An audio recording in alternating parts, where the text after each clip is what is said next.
Greetings to Theaters of the Screen, I'm Matti Mali, aka Hedonistic Actor, and now we go through the 10 worst movies I've ever seen and conclude the 100 worst movies I've ever seen listing. So let's just go straight to the point. The 10th worst movie I've ever seen is Police Academy Mission to Moscow. This is the 6th sequel to the classic comedy Police Academy, which I thought was a fine, funny movie, not anything spectacular, but it suckled my funny bone. And the second one, well, the comedy was going more towards simple direction, but at least there was this very annoying sounding villain, the kind of guy, and 3, 4, 5, they are kind of a meh, and I don't remember much about them. But then there's the 6th movie, which I actually think is an underrated film. I mean, yeah, it's all that kind of a simple wacky comedy the second movie had, but though it had some kind of a childish charm to it. Yeah, the 7th movie forgets all that, and even though I don't remember much about the 3, 4 and 5, I'm sure they were much more, how do you put this, inventive than the 7th movie. Yeah, the Police Academy is about this police academy that has several comedic stereotypes who are trying to become cops, and in the 7th movie they are going to Moscow to get some gangster dude played by Ron Perlman. And he and Christopher Lee, who plays Russian police general, they are completely wasted on this. They are so... Yeah, at least Christopher Lee tries his damn hardest to save this movie, but the lines written for everyone fall flat. I mean, even in the previous Police Academies there was at least one gag that went through, but in this there's just nothing. It's utterly uninspired in so many levels, and I probably should check the Wikipedia entry to remind me what was about in it, but yeah, let's go to the next one, Manos, The Hands of Fate. Yes, once again one of these public domain bad movies I watched that summer to get more variety to this list, and yeah, Manos is often regarded as the worst movie ever made, and at least at one point it was that in Internet Movie Database, but yeah, it is pretty close to that definition. It's made in the 60s, and it's about this couple who goes to some seedy hotel where is this servant guy Torgo, and then there's his master, whose name I don't remember, even though I watched the movie like 5 months ago. The badness in Manos is really subtle. Well, there were some grainy shots and weird cuts, but that wasn't anything too bad. I thought that Torgo was actually a rather compelling character for a movie of something like this, but then it starts to fall apart during the latter half. Yeah, there were some characters that are completely pointless and add nothing to anything, but when that goes to the cult part, they pretty much forget some of the events that has happened, and then there's when the cult leader's wife starts to bicker about with who deserves his affection. It's just there's just clumsy effects that take all the believability out of it, and lots of confusing events, and yeah, I guess that Manos is pretty well integrated with pop culture that I don't need to say too much about it. Yeah, I guess I forgot it for a reason. Number 8, Alone in the Dark. Yeah, Uwe Boll is probably the most featured director in this list. I checked that the six of his directorial works are on this 100 worst movie list, and once again, Alone in the Dark is based on the video game, which I have never played or any of its sequels, but it is regarded as the grandfather of survival horror genre, and there is no horror in this. It's all pure action, and it has this detective guy played by Christian Slater, who... What he was doing again? Yeah, he was trying to some supernatural thingy, and then there's Tara Reid plays a doctor who is supposed to check this out, and yeah, many have complained about how unrealistic it is that a doctor like this looks like a model. Well, okay, I'm not sure if a doctor wants to look like a model, then who is anyone going to stop them, but she does a terrible job in this, and yeah, I'm not sure if I see her in anything. Yeah, I see clips of Sharknado, and she's so stiff and wooden all the time. Yeah, the other actors like the before mentioned Slater and Stephen Dorff, who kind of plays this antagonistic military dude. Oh yeah, now I remember. The Slater guy was in an orphanage, and he also had some weird stuff happening from some mystical demon war from the underworld. But yeah, it's filled with terrible acting. Action is too often in the dark, and makes this annoying fast cuts, and it's hard to see anything, and the special effects once again are not anything spectacular.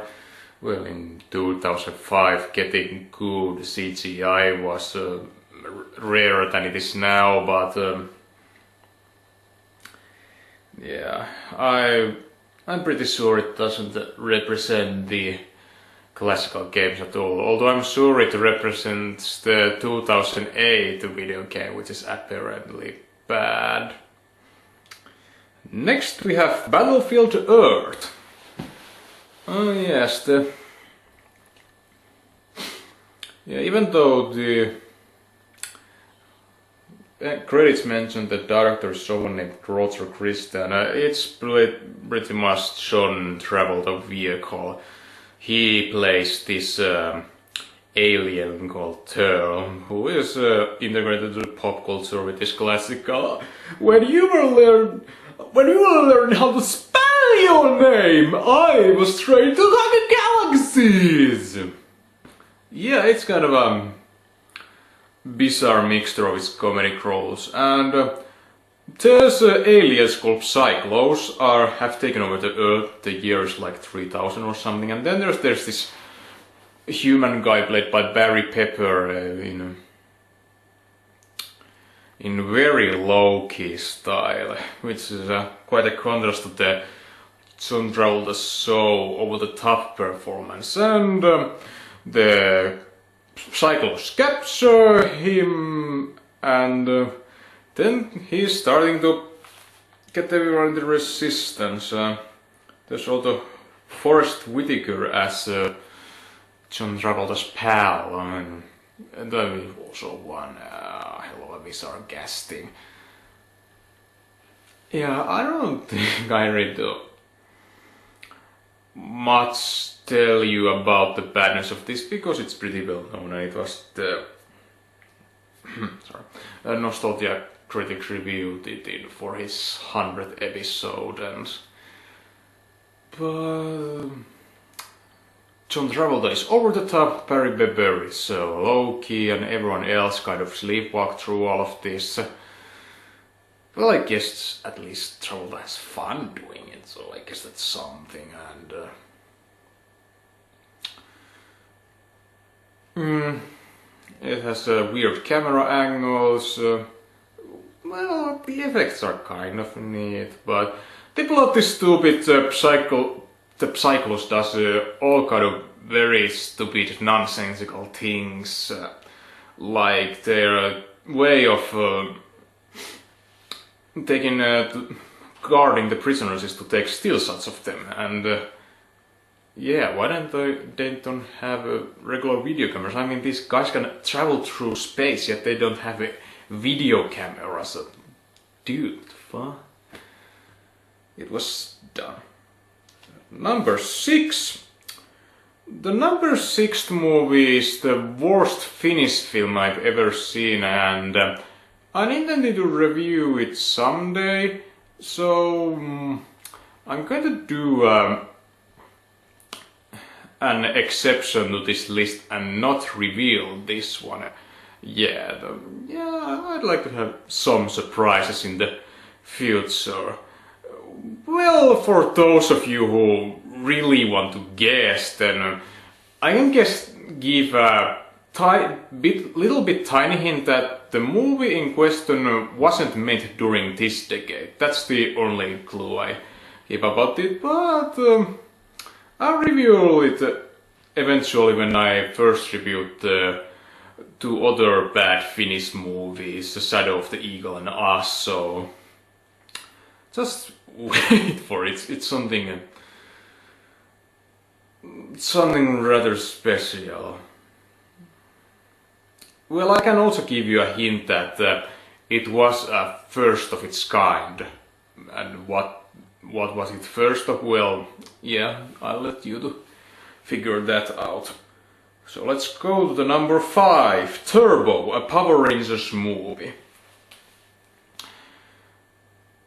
Back in the days I mainly knew Power Rangers from the toy lines. I really didn't watch the series, like maybe 2 to 3 episodes at tops, but I did saw the first movie, and it's an alright, lots of action, bad guys, and pretty standard fare, nothing spectacular.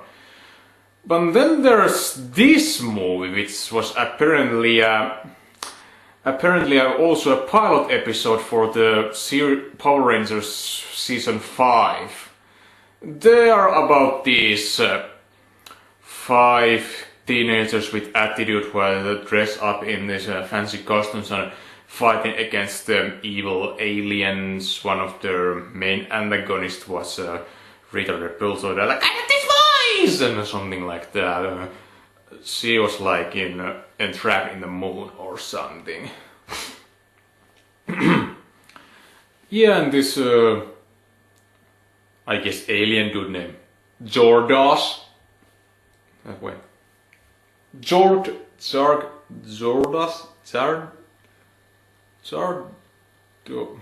What was its name? Jorgon? Well, whatever. He's the battle. Bad guys. And in this second and so far the last movie in this franchise, they are going to save some Furball and his family, who are forced to cooperate with this Rita Repulsa's cousin or Sharugon called Diva Talks, and she tries to summon a some evil monster and become his pride. I guess good for him, I guess. And the Power Rangers are set to do that. Well, one of them gets injured or something, so they instead go with a child. Yeah, a kid is involved in this movie and becomes a Power Ranger, and it is as ridiculous as it sounds. And yeah, they go to the island and kick some ass in some very not so good choreography. The puppets using this look fake, and effects are terrible, but this is the late 90s, in a low budget movie, so what you can do, but yeah, there's this weird thing I never understood. One of the Divatox's main helpers dies because someone needs to be sacrificed in order to wake this monster dude, and she just drops him to the lava. But I've seen Linkara Lewis Lovehawk's History of Power Rangers series, and in that that guy who found lava is still alive in the series. So and that was the most annoying character in this movie, and I was glad that he died, but then in the series he's somehow alive. What? I don't know.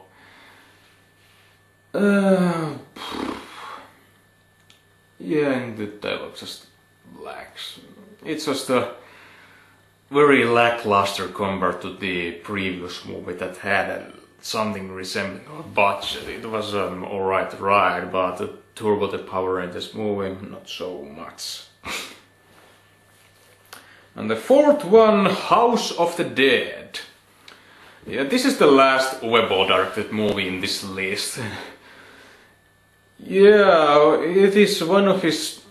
I guess it was his first video game adaptation, and I haven't seen much House of the Dead. Well, I've seen some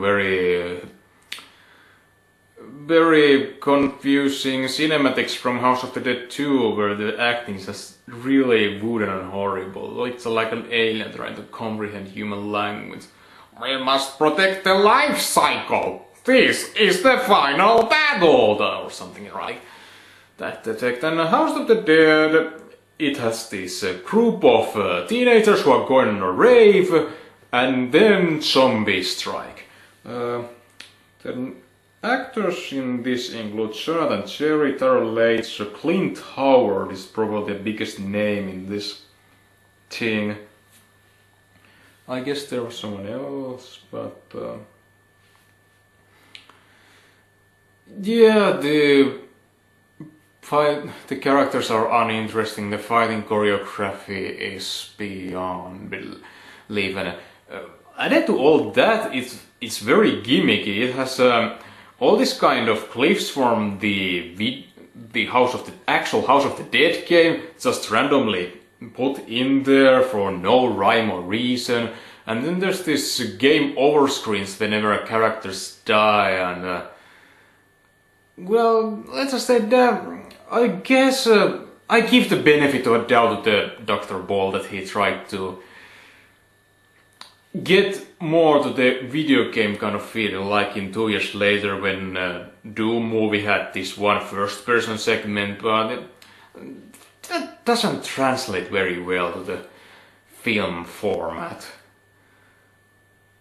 I don't guess House of the Dead to begin with is such a franchise that you could get a movie scrapped out of it, but yeah, and of course there's stupid dialogue. Clint Howard is annoying as in many roles he does. And what else? Yeah, the climax is also rushed and nothing makes any sense. Yeah. as bad House of the Dead was, it's not the worst video game adaptation ever made. No, that's Mortal Kombat Annihilation. Yeah, Mortal Kombat is about the fight between humans and from Earthrealm, and then there's the Underrealm, I think what it's called, where all kind of demons are. And they are fighting in these tournaments, and if the humans win, they get to live for another day, and if the Underrealm wins, then they can conquer Earth or something. And out of all the fighting game adaptations, all the fighting games I've heard about, Mortal Kombat actually has a rather good premise, and yeah, it's not anything spectacular, but it has some dramatic heft to it. I mean, there's actually motivation for why these people are fighting, and it's rather clear, and all the kind of mythologies I've heard about it sound rather interesting. And the first Mortal Kombat movie from 1995, which by the way is the only 90s Hollywood video game adaptation that didn't get on this list, it's nothing spectacular, but it has a well-made choreography and fighting choreography, and yeah, I guess the plot is rather thin. They just go from battle to battle to battle, but yeah, the sequel tried to fix that aspect, but in the meantime it forgot to add any sense to the plot, and it's not even a funny kind of 90s cheese. It's very clumsy, and somehow, even though it has a bigger budget, its effects are even worse than the previous. It's rather well made for the time. So I guess, yeah, Robin Shaw returns as Liu Kang, who won the previous tournament, but now the evil ruler of the Underrealm, Shao Kahn, played by Brian Thompson of all people. Yeah, that was one bizarre casting. Yeah, I guess his voice is booming and all, but I've seen him done some good performances in various TV series like X-Files, where he plays this very creepy alien assassin. But this is so over the top. It's just hard to... yeah, this kind of... the earth is under attack and it is glorious! Kind of, well, not like that, but pretty close. And then there's... yeah, all the previous actors are replaced. Oh yeah, the one who played Kitana, Talisa Soto, is also returning, but instead of Christopher Lambert as the team's guide Raiden, we have James Remar, who is unremarkable, and Sonya Blaze, this time played by Sandra Hess, and who is also unremarkable. Pretty much all the majority of the acting is still that wooden. Well, Robin Shaw is, I think, is the best.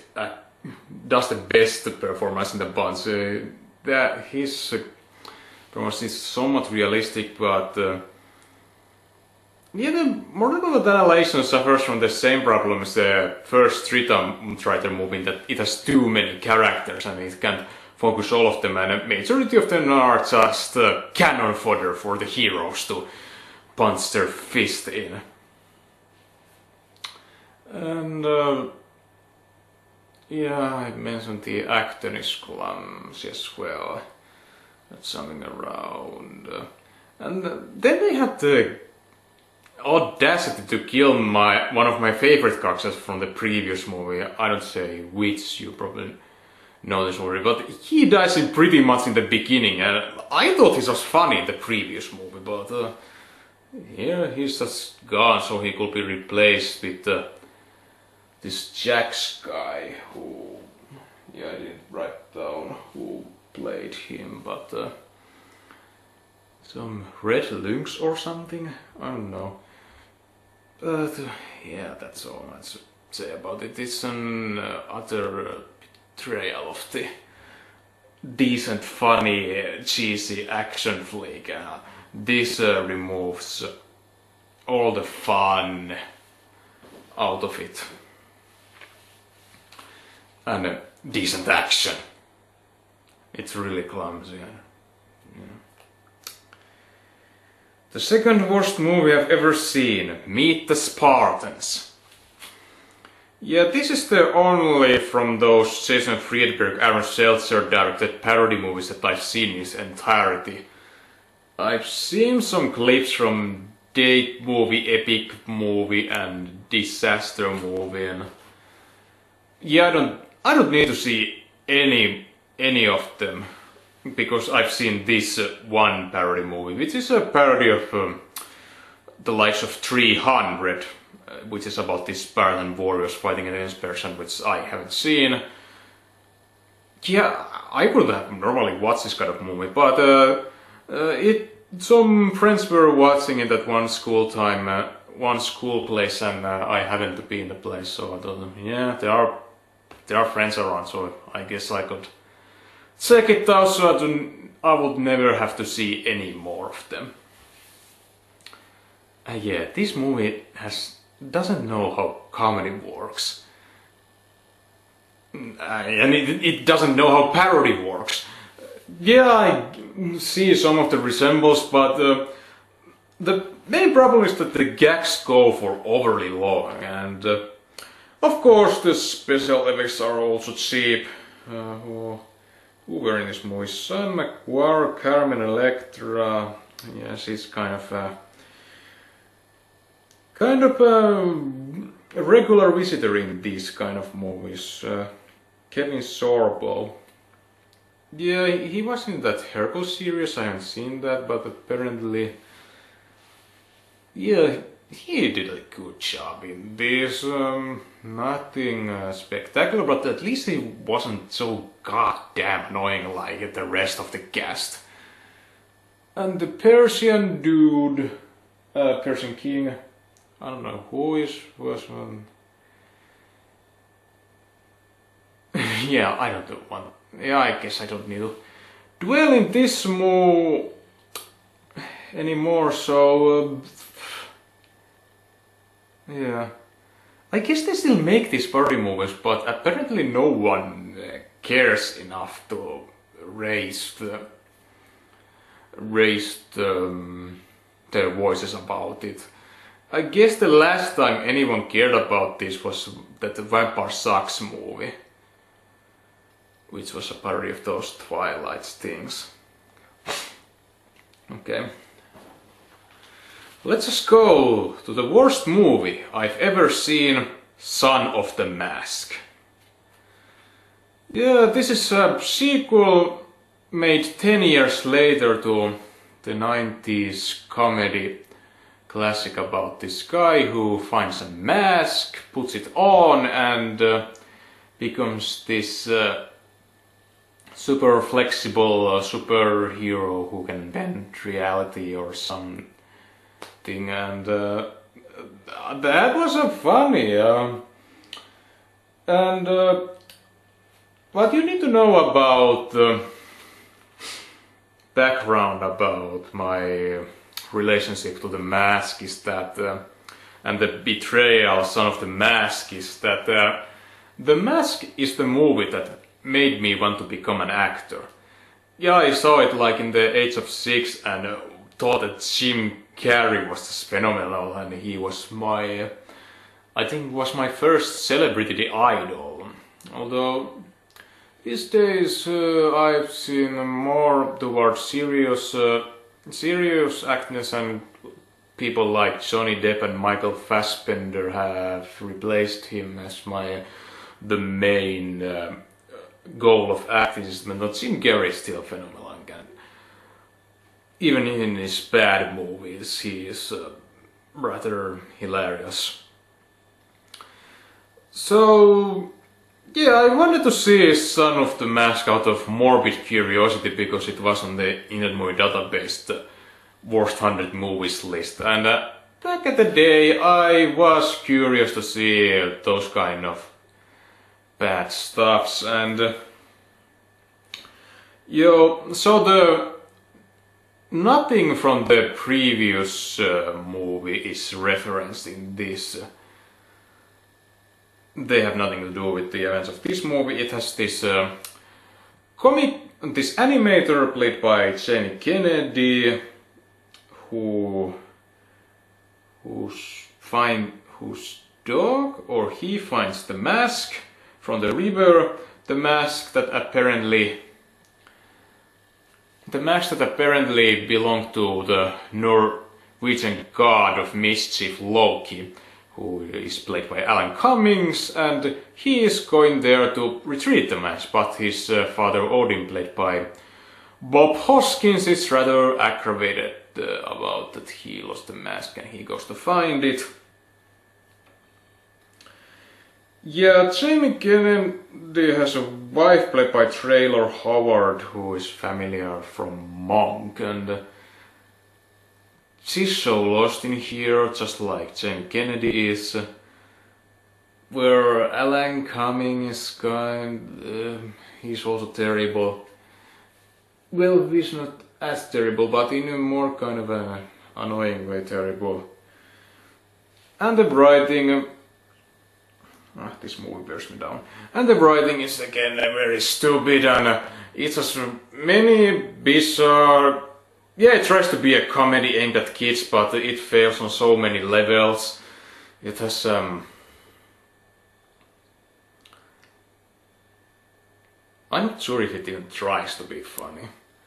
Apparently it's directed by the same guy who directed the movie Cats and Dogs, and that was decent, but this is just utter garbage, trial and all kind of nasty words that are going through my head, but I don't want to say because I still have the decency to censor it, even though I remember how badly this movie affected me. I even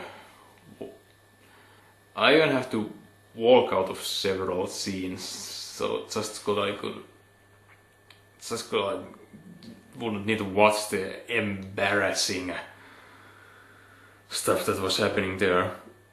Yeah, the mask isn't even with Tim Avery was his name.